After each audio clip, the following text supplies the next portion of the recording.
Hi everyone, welcome to another video of mine. My name is ലിജാജൻ.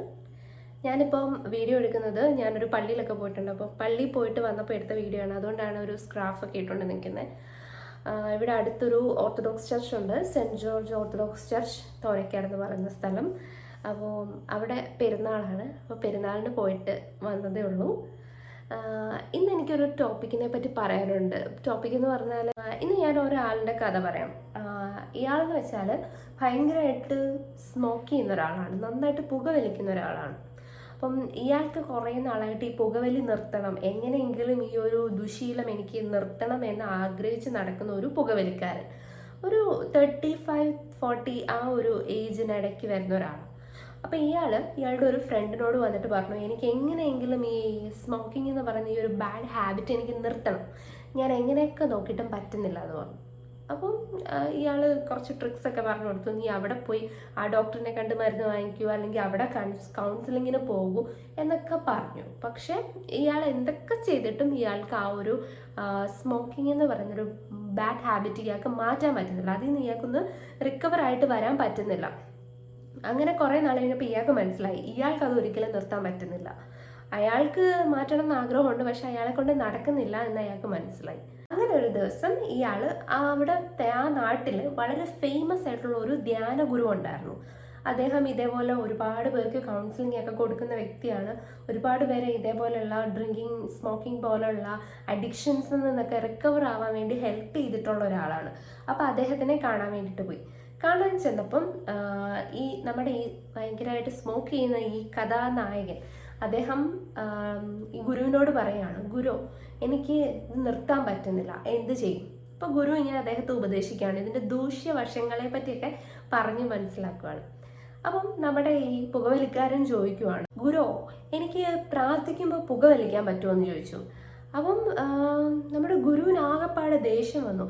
അദ്ദേഹം ദേഷ്യപ്പെട്ടിട്ട് ഇയാളോട് പറഞ്ഞു, പ്രാർത്ഥിക്കുമ്പോൾ പുകവലിക്കുക, നീ എന്തായി പറയുന്നത്? പ്രാർത്ഥന എന്ന് പറഞ്ഞ ഒരു ദിവ്യമായ പ്രക്രിയയാണ്. നമ്മൾ ദൈവവുമായിട്ടുള്ള ഒരു പേഴ്സണൽ കോൺവെർസേഷനാണ് പ്രാർത്ഥന എന്ന് പറഞ്ഞാൽ. ആ സമയത്ത് മറ്റു ദുശീലങ്ങൾ, അതും സ്മോക്കിംഗ് പോലുള്ള ദുശീലങ്ങളൊക്കെ ചെയ്യാന്ന് പറഞ്ഞാൽ ഭയങ്കര മോശം കാര്യമാണ്. അങ്ങനെയൊന്നും ചെയ്യാൻ പാടില്ല. പ്രാർത്ഥിക്കുമ്പോൾ നമ്മൾ എപ്പോഴും ഏറ്റവും സീക്രട്ട് ആയിട്ടുള്ള ഒരു കാര്യമാണ് നമ്മൾ ചെയ്യുന്നത്, പ്രാർത്ഥന എന്ന് പറയുന്നത്. അപ്പോൾ ആ സമയത്ത് നമ്മൾ ഏറ്റവും വിശുദ്ധിയോടുകൂടി ഇരുന്നിട്ട് നമുക്ക് പറയാനുള്ളത് ദൈവത്തോട് പറയുക, ദൈവത്തിന് നമ്മളോട് പറയാനുള്ളത് സൈലൻസിലൂടെ മനസ്സിലാക്കിയെടുക്കുക, അതാണ് ചെയ്യേണ്ടതെന്ന് പറഞ്ഞു. ഓക്കെ, അങ്ങനെ ഇദ്ദേഹം എന്ത് ചെയ്തു, അവിടെ നിന്ന് ഇറങ്ങിയിട്ട് അയാളുടെ ഒരു ഫ്രണ്ടിൻ്റെ അടുക്കൽ ചെന്നു. അപ്പോൾ ഈ ഫ്രണ്ട് എന്ന് പറഞ്ഞാൽ കുറച്ച് കോമഡി ടൈപ്പ് ആളാണ്. അയാൾക്ക് എന്ത് കാര്യം നല്ല ഹ്യൂമർ സെൻസ് ഉള്ളൊരു വ്യക്തിയാണ്. അപ്പോൾ ഇദ്ദേഹം ഈ ഫ്രണ്ടിനോട് ഈ കാര്യം വന്നിട്ട് പറഞ്ഞു.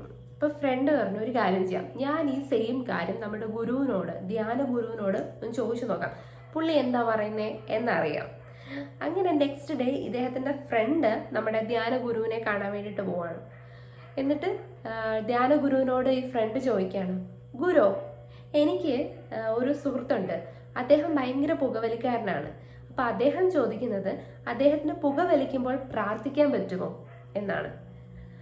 അപ്പം നമ്മുടെ ഗുരു ഇത് കേട്ടിട്ട് പറഞ്ഞു, പുകവലിക്കുമ്പോഴും പ്രാർത്ഥിക്കാനോ? അപ്പോൾ നിനക്ക് അത്രയും വിശ്വാസവും ഭക്തിയും ഉള്ള കൂട്ടത്തിലാണല്ലോ നിന്റെ ഫ്രണ്ട് എന്ന് ചോദിച്ചു. അപ്പം അതെ എന്ന് പറഞ്ഞു. അപ്പോൾ നമ്മുടെ ഗുരു പറഞ്ഞു, വലിയ കാര്യം, നല്ല കാര്യം. പ്രാർത്ഥിക്കുമ്പോൾ ഒരാൾ പുകവലിക്കുക എന്ന് പറഞ്ഞാൽ മോശം കാര്യമാണ്. അദ്ദേഹം ചെയ്തുകൊണ്ടിരിക്കുന്ന ആ ഒരു പ്രവൃത്തിയോട് കാണിക്കുന്ന ഒരു ഡിസ്റെസ്പെക്റ്റ് ആണ്. എന്നാൽ പുകവലിക്കുമ്പോൾ പ്രാർത്ഥിക്കാൻ കഴിയുക എന്ന് പറഞ്ഞാൽ, ആ ഒരു പ്രവൃത്തി ചെയ്യുമ്പോൾ പോലും പ്രാർത്ഥിക്കാൻ കഴിയുക എന്ന് പറഞ്ഞാൽ വലിയൊരു കാര്യമാണെന്ന് പറഞ്ഞു. ഇത് കേട്ടപ്പം നമ്മുടെ ഈ കഥാനായകന്റെ ഫ്രണ്ടിന് ശരിക്കും ചിരിയാവുന്നത്. അതായത് കാര്യം രണ്ടും ഒന്നാണ്, പക്ഷെ അയാൾ വേറൊരു പെർസ്പെക്റ്റീവിലാണ് ഗുരുവിനോട് ചോദിച്ചതും ഗുരു പറഞ്ഞതിൻ്റെ പൊരുളും വേറൊരു പെർസ്പെക്റ്റീവിലാണ്.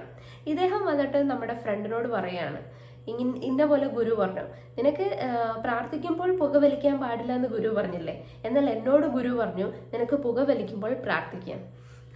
ഈ പറഞ്ഞ രണ്ട് കാര്യങ്ങളിലും കാര്യം സെയിം തന്നെയാണ്, പറഞ്ഞു വന്ന ആ ഒരു പോയിന്റ് സെയിം ആണ്, പക്ഷേ അത് അവതരിപ്പിച്ച രീതി ഡിഫറെൻ്റ് ആണ്, അല്ലെങ്കിൽ ആ ഒരു കാഴ്ചപ്പാട്, ആ ഒരു പെർസ്പെക്റ്റീവ് ഡിഫറെൻ്റ് ആണ്.